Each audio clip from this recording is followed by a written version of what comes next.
Et pour cette 6e session, on vous propose de décrypter les atouts et les carences de l'écosystème biotech européen face à la concurrence mondiale. Sommes-nous dans la course ? Sommes-nous déjà dépassés en matière de capital risque, de brevets ou d'investissement public ? On en parle tout de suite avec Stéphane Boissel, qui est le PDG de Sparing Vision, Laurent Artaud, directeur du pôle biotech chez BPI France. Ils seront tous les deux soumis à la question par Clément Pétraud, directeur délégué de la rédaction du Point, mais qui sera gentil quand même avec eux. On peut les applaudir.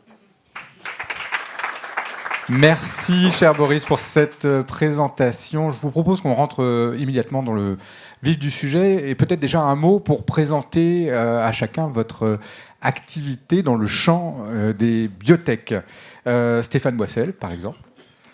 Oui, bonjour. Donc, je suis Stéphane Boissel. Je suis PDG d'une société qui s'appelle Sparing Vision, qui est un spin-off, comme on dit vulgairement, de l'Institut de la Vision à Paris. Et nous sommes spécialisés dans ce qu'on appelle la médecine génomique en ophtalmologie. Donc on développe des thérapies géniques, des thérapies à partir d'édition du génome. Et nous sommes maintenant, avec notre molécule la plus avancée, en test de phase 2 chez l'homme. Merci beaucoup, Laurent Artaud de la BPI. Oui, donc Laurent Artaud, je dirige le pôle biotech et cleantech de BPI France Investissement. Donc moi je suis investisseur dans des sociétés de biotech notamment, donc par exemple Sparing Vision, et donc je prends des parts de capital dans les sociétés pour les faire grandir, et puis avec l'objectif éventuellement de faire des plus-values, bien sûr. Eh bien, vous avez la parole, je vous propose de la garder avec cette question qui nous réunit aujourd'hui. Comment l'Europe tire-t-elle son épingle du jeu en matière de biotech ? Quel est votre constat, comme ça, en quelques mots ? Le constat en quelques mots, c'est que l'Europe se tire plutôt bien de ce sujet. Alors, on va revenir probablement un peu après sur tout ce qu'il y a derrière, mais rappelons que ce qu'on appelle biotech, c'est les sociétés qui, comme Sparing Vision, développent des médicaments, c'est-à-dire des futurs médicaments qui seront mis sur le marché. La plupart des médicaments qui sont mis sur le marché le sont par des grandes entreprises qui sont les entreprises pharmaceutiques, qui sont Sanofi, Pfizer, Glaxo, etc. Mais les mises sur le marché sont très lourdes, très compliquées et nécessitent de faire des essais cliniques très importants, beaucoup de tailles, des tailles importantes de patients, ça coûte très cher. Donc l'objectif des biotech et des capitaux risqueurs comme moi qui sommes investisseurs dans les sociétés de biotech, c'est d'investir au début dans les sociétés, dans leur phase recherche, et puis ensuite dans leur phase développement qui coûte déjà quelques dizaines de millions pour faire des tests sur des patients, voir si les médicaments ne sont pas toxiques déjà, et ensuite voir s'ils marchent. Donc c'est des tests qui sont faits en aveugle, en double aveugle, comme on dit, entre des patients traités et des patients traités par placebo. Voilà un peu le sujet. Donc ce sont des sociétés qui généralement ne vont pas jusqu'au marché, puisqu'en fait, une fois qu'elles ont montré sur quelques patients que ça marche, généralement elles se font racheter par les grandes entreprises pharmaceutiques, dont certaines françaises, certaines européennes quand même. Et à partir de là, on considère que c'est un succès déjà quand on arrive en phase 2 à montrer que ça marche. Donc pour vous, il y a des succès ? Et il y a quelques succès. On a nous, dans notre portefeuille, vendu une boîte l'an dernier qui s'appelle la Molite Pharma, qui s'est vendue pas loin d'1 milliard d'euros. Voilà, on avait investi avec tous les investisseurs un peu plus de 100. Donc voilà, on a fait... un bon multiple. Bon, les facteurs de risque, mais ça, Stéphane pourra mieux en parler, c'est que dans le sujet de la biotech, vous faites des tests sur les animaux, vous commencez sur la paillasse à faire des tests in vitro, ensuite vous faites des tests sur les animaux, sur des petits animaux, des souris, des rats, ensuite vous passez au gros. Alors il y a des modèles, on a un peu le même cœur que le cochon, donc... on fait du cochon pour les modèles cardiaques, on peut faire du chien, on peut faire des petits primates, mais l'espèce humaine est différente. Donc tout ce qui marche sur d'autres espèces ne marche pas. Et les autorités réglementaires nous obligent à le faire, en fait. Si on pouvait faire de l'IA et dire tout de suite on met sur le marché, mais les autorités réglementaires disent non. Avant de tester un produit sur un être humain, vous vérifiez d'abord que c'est pas toxique, qu'il y a des effets, etc. Donc et tout ça coûte très cher, parce qu'il faut faire les lots, il faut produire le produit, il faut le tester, il faut aller voir les gens qui sont habilités à faire des tests. Enfin bon, ça coûte quelques bons millions. Oui, je crois qu'on va être amené à reparler de réglementation. Stéphane Boissel, votre sentiment, est-ce qu'on a des atouts ? Est-ce que l'Europe est finalement performante en matière de biotech, ou est-ce qu'elle peut le devenir si elle ne l'est pas complètement ? Oui, alors je vais sortir deux casquettes. Une casquette un peu patriote qui va vous dire oui, nous avons des atouts, l'avenir est radieux, etc. Une casquette un peu plus réaliste qui va plutôt vous dire que à l'échelle du monde, la France est un nain dans le domaine de la biotechnologie, aujourd'hui est un nain. L'Europe s'en tire un peu mieux, mais il y a les États-Unis qui sont très très en avance, et maintenant on est en train de se faire doubler par la Chine. Alors si on mesure le succès à l'aune du critère de Laurent, qui est un investisseur qui a gagné de l'argent en revendant une société ou en la mettant en bourse, oui, il y a quelques succès. Mais moi, je le mesurerais différemment. Je regarderais le nombre de molécules aujourd'hui sur le marché, dans les pharmacies hospitalières, qui sont issues de la biotechnologie. Aux États-Unis, il y en a beaucoup qui sont issues de la biotechnologie américaine. Il y en a très peu, si ce n'est aucune, qui est issue de la biotechnologie française. Il y en a quelques-unes issues de la biotechnologie européenne. Donc, encore une fois, si on regarde le succès, ou si on mesure le succès avec ce prisme, non, il n'y a pas de quoi être vraiment très très optimiste. Ensuite, on peut essayer d'expliquer pourquoi. C'est que malheureusement, comme Laurent l'a dit, ce qu'on fait coûte très cher. Une molécule, c'est entre 150 et 500 millions de dollars pour aller jusqu'au marché, et qu'en France en particulier, mais en Europe en général, il y a un énorme déficit de capital investi dans ce domaine-là. En général, dans la technologie, c'est vrai, mais en biotech, c'est encore pire parce qu'on n'a pas de culture biotech. Donc il y a un déficit d'investissement. Généralement, on dit de l'ordre de 1 à 10, c'est-à-dire que pour $1 ou €1 qu'on reçoit, nous, entreprise française, la même entreprise aux États-Unis recevra $10. Alors ils en gâcheront une partie parce que je pense qu'on est assez productif dans la façon de travailler et que notre coût de développement est plus faible qu'aux États-Unis parce qu'on gâche moins d'argent. En revanche, ça leur permettra de tester une molécule, par exemple, dans plusieurs indications jusqu'à ce qu'ils trouvent une indication pour laquelle ça marche. Alors que nous, on aura des risques plutôt binaires. Donc on s'arrêtera au premier échec.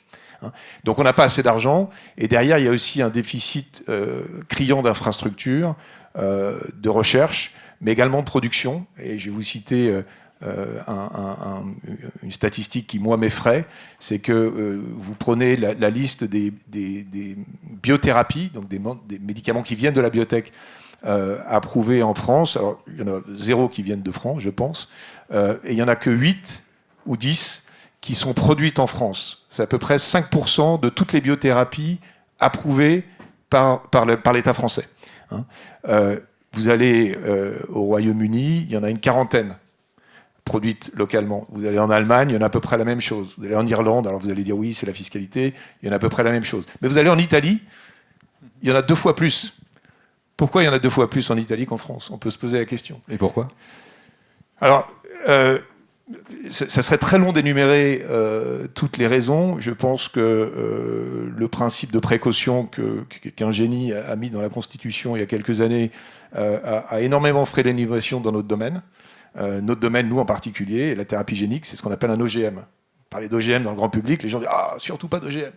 Mais bon, si on commence à mettre des freins au développement de produits à base d'OGM, on tue toute la biothérapie. Ça, c'est la première des choses. Ensuite, mais ça, c'est la tarte à la crème, les réglementations s'empilent les unes sur les autres.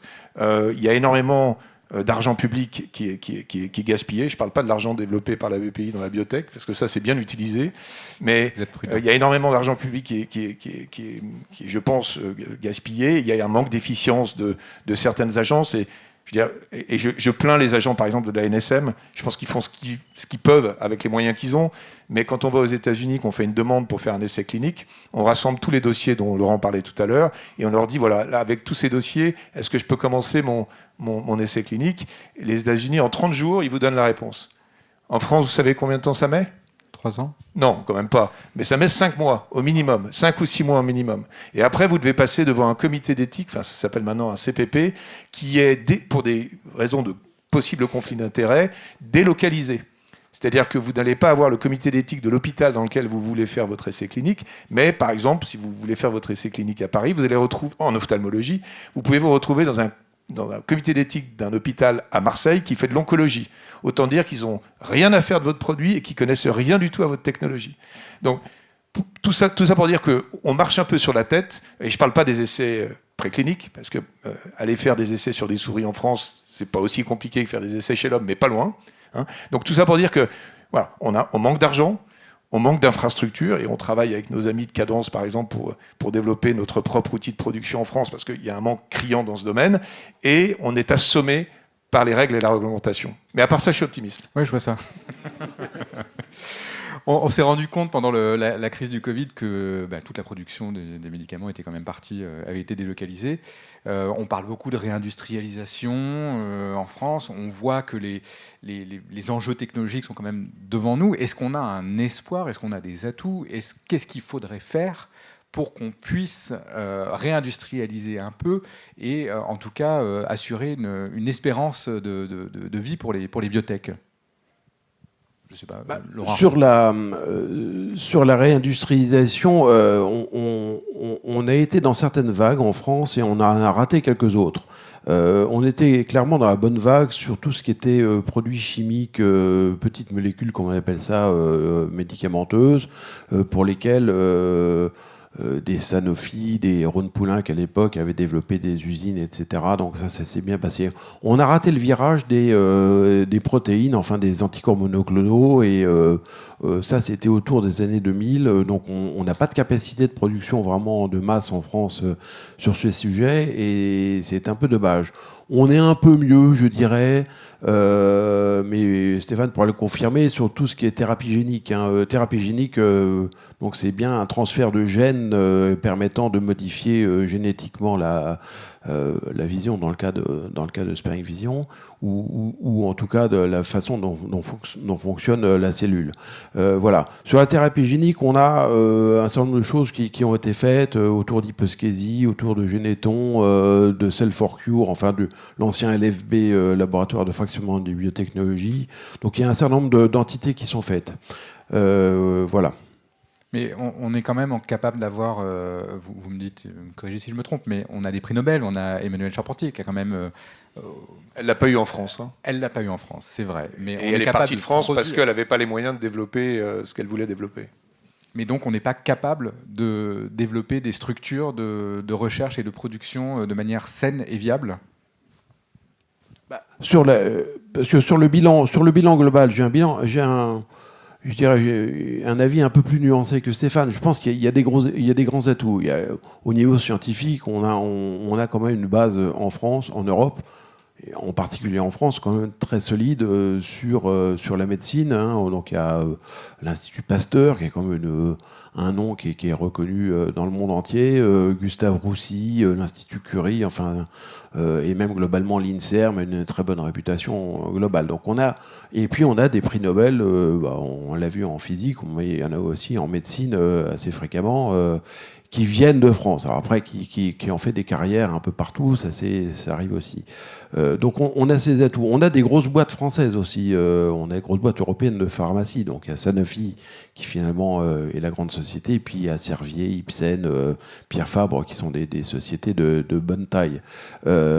Donc et puis à côté de ça, on a des générations de dirigeants aussi. Donc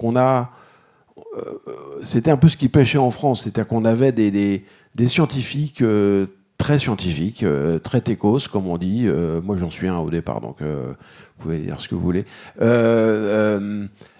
Très scientifiques et finalement pas très ouverts sur la commercialisation, l'extérieur, comment ça marche. C'est des métiers qui sont très scientifiques, mais aussi comme on l'a dit, qui sont très réglementaires. Donc, il faut suivre les instances, voir la NSM, voir la FDA aux États-Unis, poser des questions, faire les tests au bon moment, de bonne manière, avec des produits qui sont carrés, bien définis, et avoir les approbations qu'il faut. Donc, c'est un truc très réglementaire, quelque part, comme métier. Et puis, il y a aussi un côté un peu commercial, parce qu'à un moment, il faut se vendre. Enfin, il faut... Je crois que dans les préparations, vous avez dit une phrase qui m'a beaucoup marqué, qui était, en gros, beaucoup de boîtes n'arrivent pas à grandir, non pas par échec scientifique, mais par échec réglementaire. Oui, oui, ce qui est un peu ridicule, mais c'est un peu notre formation aussi. En fait, on est soit scientifique, soit pas, en fait. Et les scientifiques n'apprennent pas forcément cette culture un peu juridique allez, il faut cocher les cases, donc voilà. Il n'y a pas trop de cases. Enfin, je reprends ce que vous il disiez y a tout plein à de l'heure, cases, mais ça, c'est pas uniquement français, hein, oui, mais on a sur quand ces même, points-là. Mais il y a beaucoup de cases à cocher, et il faut être propre, donc il faut le faire, voilà. Et bon, ça, c'était... Bon, les nouvelles générations d'entrepreneurs, dont fait partie Stéphane, sont plus à même de ça et ont compris les choses. Donc on a maintenant on a des très bonnes sciences en France, on a des dirigeants qui sont quand même bons, ou très bons. Stéphane Wassel, vous parliez tout à l'heure du principe de précaution et puis aussi d'une difficulté à avoir d'importants capitaux. Est-ce que dans les deux cas, on n'a pas la même aversion au risque finalement, que ce soit un risque scientifique ou financier, cette culture qui nous empêche en fait d'être vraiment très très bons sur les biotech? Non, mais c'est clairement le cas. Et puis il y a l'aversion au risque en général, mais en biotech c'est encore pire parce qu'il y a un obstacle de compréhension de la science et des enjeux qui est énorme vis-à-vis des pouvoirs publics, vis-à-vis même des investisseurs. Et ça fait quand même des années, je crois que c'était le président Chirac qui en a le premier parlé, qui voulait, il y a une vingtaine d'années, faire en sorte que l'épargne des Français, mais on peut faire la même réflexion en Europe, on est les champions du monde de l'épargne en Europe. Et alors en France, sachant que 80% et quelques de l'épargne française, elle va dans les livrets A. Hein. Les livrets A, ça ne crée pas de valeur. Hein. Et donc le président Chirac voulait envoyer une petite fraction de la collecte d'assurance vie dans le capital risque. Ça n'a jamais été fait. Ça a été repris plusieurs fois, pas plusieurs présidents, gouvernements successifs. Ça n'a eu aucun effet. Et aujourd'hui, pour vous donner une statistique, vous avez 0,7% du PIB américain, qui est à peu près le double du PIB européen, qui est investi chaque année dans la biotechnologie et dans les technologies médicales en général. C'est 0,2, entre 0,15 et 0,2 en Europe. Donc on est vraiment mais à des années-lumière en matière de financement. Alors que l'argent est là. Donc il y a une question de culture. Et la culture, ça vient de cette aversion au risque et ça vient de ce manque, entre guillemets, d'éducation ou de compréhension de ce qu'est vraiment la biotechnologie. Ce qui est dommage. Vous parliez tout à l'heure de la crise du Covid et on s'est rendu compte à ce moment-là, bah zut, on ne produit plus de médicaments en France. Quel est le premier réflexe du gouvernement quand on apprend que le Doliprane va partir chez des investisseurs américains? C'est de prendre 1 ou 2% de la société qui rachète avec 250 millions ou 300 millions d'euros d'investissement. Pardon ? De nous. Voilà. Alors, je ne vais pas critiquer cet investissement, mais le Doliprane, c'est pas la molécule de demain. Je pense qu'il y a des thérapies nouvelles, des thérapies géniques. Oui, c'est pas grave, on aurait pu laisser filer le Doliprane, on a d'autres choses à financer, plus urgentes. Je pense que c'était plus, Laurent ne sera peut-être pas de mon avis, mais je pense que c'était plus politique qu'un vrai bon raisonnement économique sur le long terme. Le message n'est pas très optimiste, vous dites. Non, mais pour le grand public, c'est bien, parce qu'on sauve le soldat Doliprane. Doliprane, je ne sais pas combien c'est, une pilule de Doliprane, mais c'est 10 centimes. 3 € la boîte. Oui, ouais, ok, ça représente quoi dans l'économie française? Et c'est pas la médecine de demain, même si ça soigne la fièvre. Très bien. Je voulais juste faire une remarque sur le caractère américain, le caractère européen et la balance sur le risque. Le métier que je fais, moi, c'est du capital risque. Donc, j'investis dans les sociétés. En France, c'est du capital risque. Aux États-Unis, c'est le venture capital. Donc, c'est nous, on a donc le venture, c'est l'aventure au sens positif. Venture, aventure au sens positif chez les Américains, aventurier, etc. Je découvre. Chez nous, ça devient aventureux, plutôt aventureux et plutôt capital risque et plutôt risque. Donc c'est très marqué comme dans les expressions mêmes.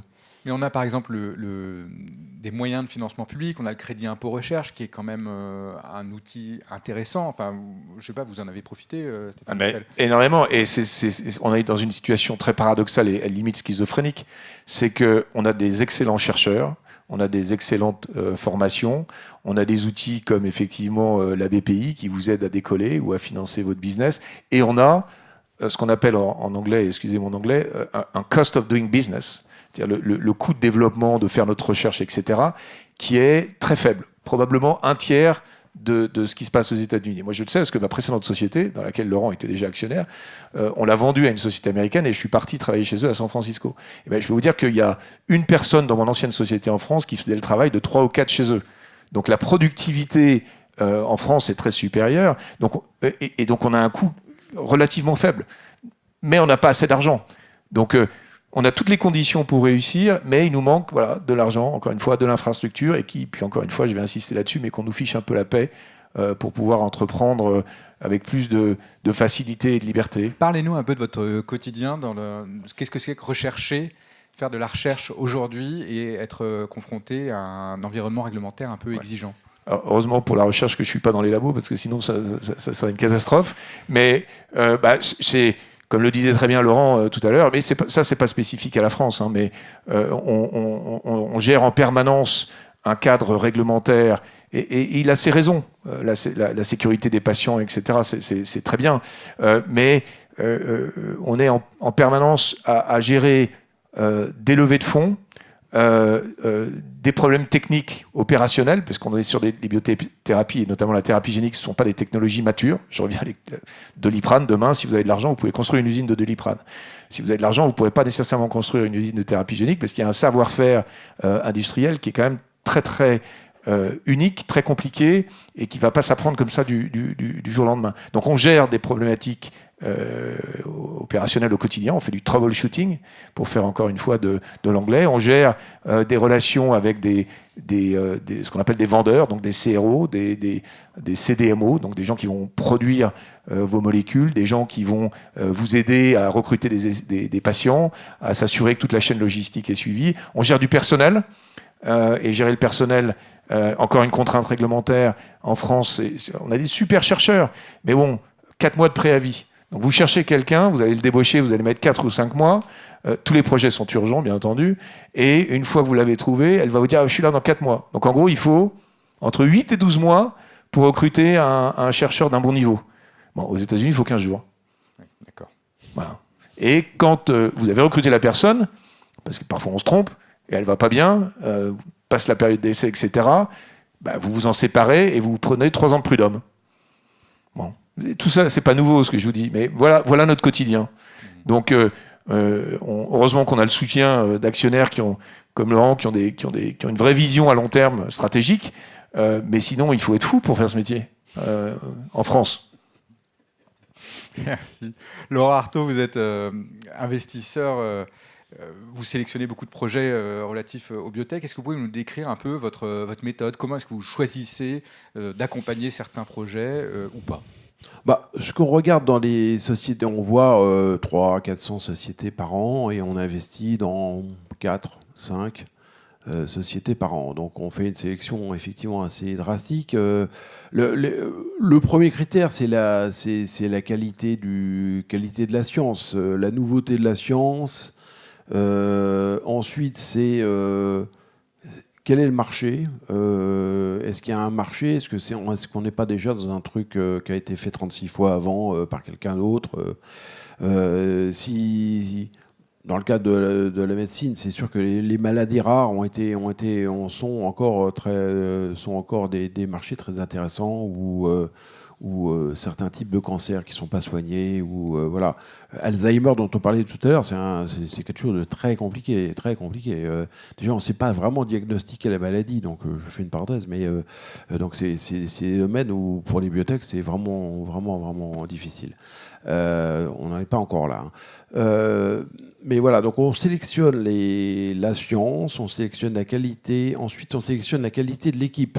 Alors la qualité de l'équipe, voilà, donc c'est le dirigeant, le dirigeant ou la dirigeante, son équipe à côté, c'est C-level comme on dit, et puis voir voilà, comment ils s'organisent, ce qu'ils savent faire, comment ils vont le faire, quel est le plan, et on investit au départ sur les plans à 2 ans, à peu près 2-3 ans, suivant les entreprises. Et puis, voilà, donc on regarde quelles sont les différentes étapes.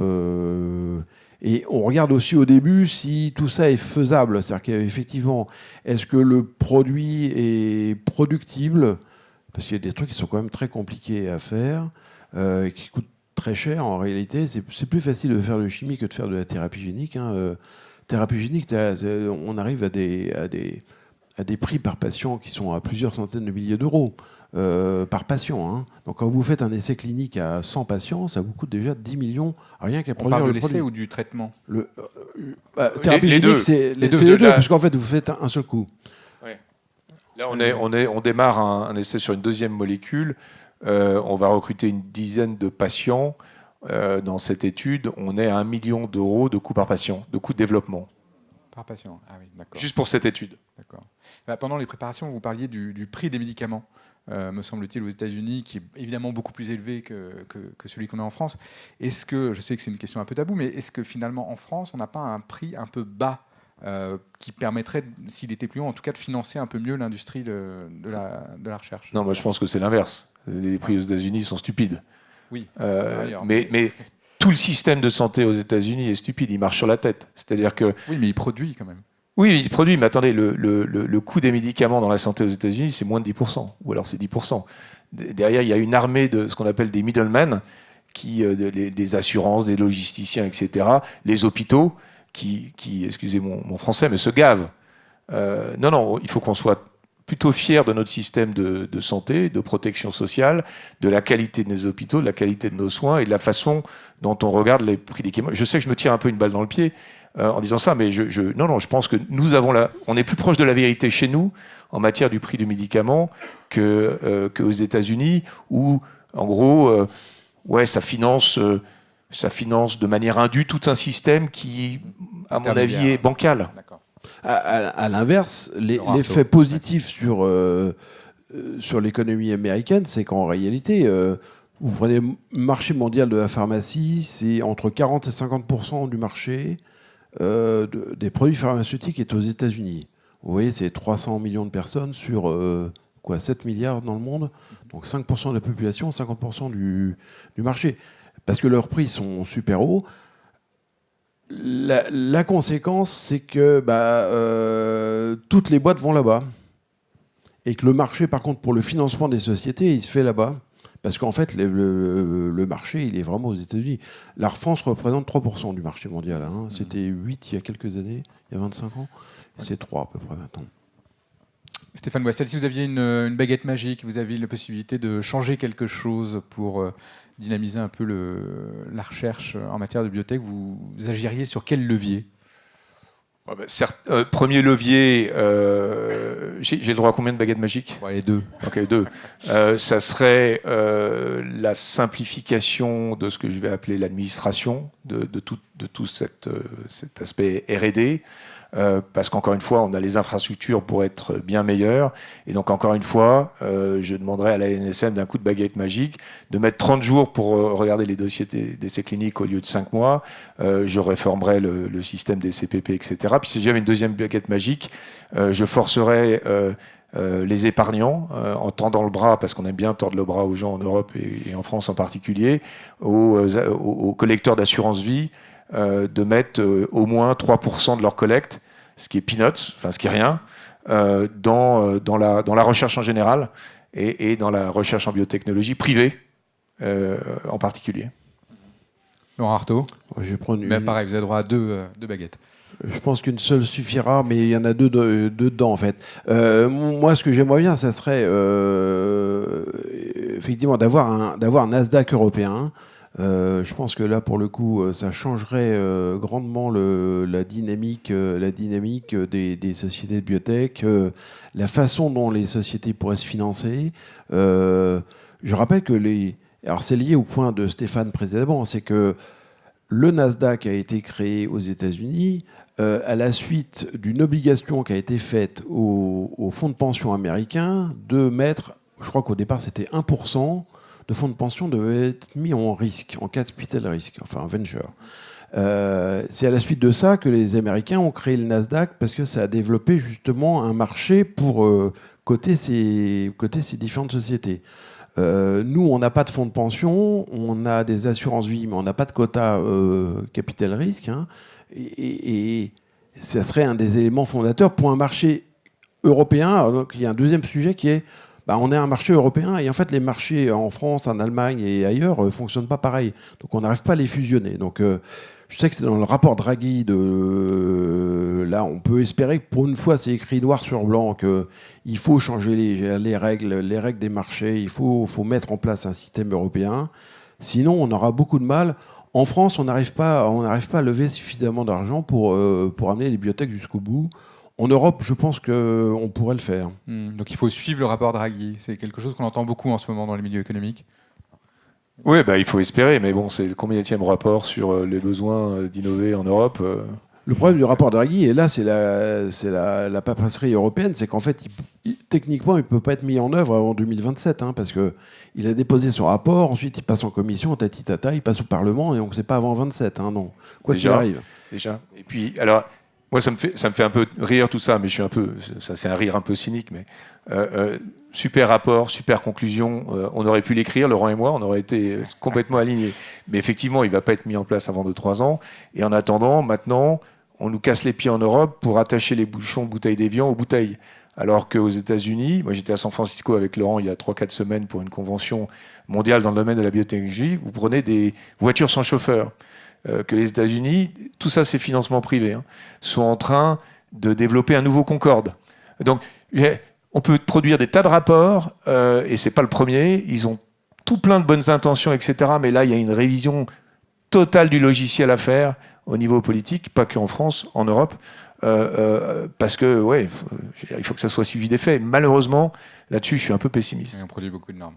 Peut-être une dernière question avant de prendre des questions dans le public. Donnez-nous un peu d'espoir. Est-ce que les biotech sont en mesure de régler des grands problèmes de la population mondiale aujourd'hui, par exemple le vieillissement?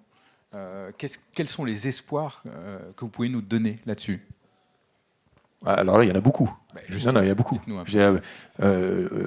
Prenez le cancer, qui est probablement la maladie sur laquelle il y a le plus d'argent investi en privé, hein, dans la biotech. Le cancer, c'est vague parce qu'il y a malheureusement des tas de formes de cancer, mais pour certains types de cancers qui sont parmi les plus prévalents, est en train de devenir une maladie chronique. Donc ça veut dire que on n'est pas guéri, mais on peut vivre beaucoup plus longtemps aujourd'hui qu'avec son cancer, encore une fois pas tous, mais qu'avant. Je crois que il y a des tas de champs thérapeutiques pour lesquels les innovations ont fait des sauts, je ne vais pas utiliser ici quantique, ça serait mal, mais des sauts très très importants en cours des 20 ou 30 dernières années. Et c'est grâce à quoi? C'est grâce à l'investissement. C'est grâce à l'investissement dans la biotechnologie, hein, fait par les investisseurs, par les capitaux privés ou par les pharma rachetant des sociétés de biotech. Ça vient de là, ça vient pas de la recherche publique, hein. À l'origine, ça vient de la recherche publique, mais la recherche publique, c'est 1 ou 2% du chemin. Il faut continuer, et il faut, à mon avis, plus investir et certainement mieux investir. Laurent Artaud, je vous vois froncer les sourcils. Non, le développement scientifique en biotech est... dans le grand public, on ne le voit pas trop, mais quand on voit juste le Covid, la vitesse à laquelle un vaccin a été trouvé, c'est quand même très impressionnant. Il y a 50 ans, on aurait eu 10% de la population qui serait morte, et puis on serait toujours confiné, hein. Ou peut-être, je ne sais pas. Mais en tout cas, la façon dont la vitesse avec laquelle chaque pays d'ailleurs a réagi, alors c'est les États-Unis qui sont partis le premier, quoique le dirigeant était français, hein, mais de Moderna, la façon dont la course est partie, où les labos se sont mobilisés, où une solution a été trouvée, quand même, en quelques mois est quand même super impressionnant. Et je trouve que c'est une façon de se dire, oui, investir dans la biotech, c'est bien, quoi. Merci. Je vous propose qu'on prenne une ou deux questions en fonction du temps qui nous est imparti, Boris. On peut déjà vous applaudir. Merci pour votre Merci beaucoup, échange. merci. Et en raison malheureusement d'une restriction budgétaire, je vais vous emprunter votre micro pour le passer au public et vous allez pouvoir mutualiser vos efforts. Monsieur au premier rang. Merci, bonjour à tous. Christian Joadjo, apprenti ingénieur mécatronique à l'ESTIA, sur Bida. J'avais une question pour monsieur Laurent Artaud. C'est par rapport à Embolite Pharma. La première, c'est l'orthographe. Embolite. Embolite Pharma, A-M-O-L-Y-T. A-M-O. O-L-Y-T. Et la deuxième, c'était quoi leur spécialité? Leur spécialité, pour être tout à fait franc, je vais vous raconter des bêtises si je vous réponds tout de suite. Donc, Ils recrutent, vous voulez leur envoyer une offre? c'est par curiosité. Ça vous a intéressé le concept? Ça, c'était mon intérêt. Ouais. Très bien. Alors madame, on va vous passer le micro.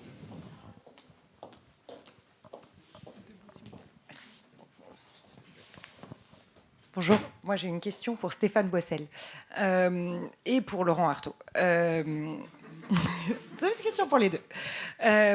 Ok, on entend que effectivement c'est plus difficile en Europe de trouver des financements. Maintenant, je travaille aussi un peu dans le secteur et ce que je vois c'est qu'il y a quand même des initiatives françaises, européennes, et qu'il y a des boîtes qui sont financées, dont la vôtre. Et qu'il y a aussi d'autres types d'investissements, et on parlait tout à l'heure des investissements immobiliers ou d'autres écosystèmes qui se mettent en place et qui permettent d'avoir un cercle vertueux autour de la production. Est-ce que vous pouvez m'en dire plus? Oui, alors, encore une fois, je vais paraître un peu pessimiste ou cynique, mais je vais vous raconter une petite anecdote. Donc, oui, il y a de l'argent, et notamment de l'argent public, il y a de l'argent privé, etc. Nous, on a eu la chance d'être très très bien financés jusqu'à maintenant, mais on cherche toujours des compléments. Et donc, l'année dernière, je suis allé l'Europe a un mécanisme qui s'appelle l'EIC, qui déverse énormément d'argent dans l'innovation en Europe. Et on est arrivé pour un projet spécifique en finale. Donc on avait quasiment gagné. Et à la fin, ils nous ont dit non, mais on ne va pas vous donner de l'argent. C'était quand même des sommes assez importantes. Vous êtes trop riches. Et donc, en gros, ce que j'ai déduit de cette réponse, c'est que l'argent allait aller vers des projets moins bien financés. Et comme je suis un libéral et que j'ai fait plutôt des études de commerce et de business, j'ai tendance à penser que notre marché est un marché efficient et donc que les bons projets trouvent leur financement. Et à contrario, les mauvais projets ont du mal à trouver leur financement. Tout ça pour dire que cet argent qui n'est pas allé chez nous est probablement allé dans un projet moins bien ficelé, moins bien financé et avec moins d'avenir. Donc voilà, je ne sais pas si j'ai répondu à votre question, mais voilà ma vision aujourd'hui de la distribution de l'argent public en Europe.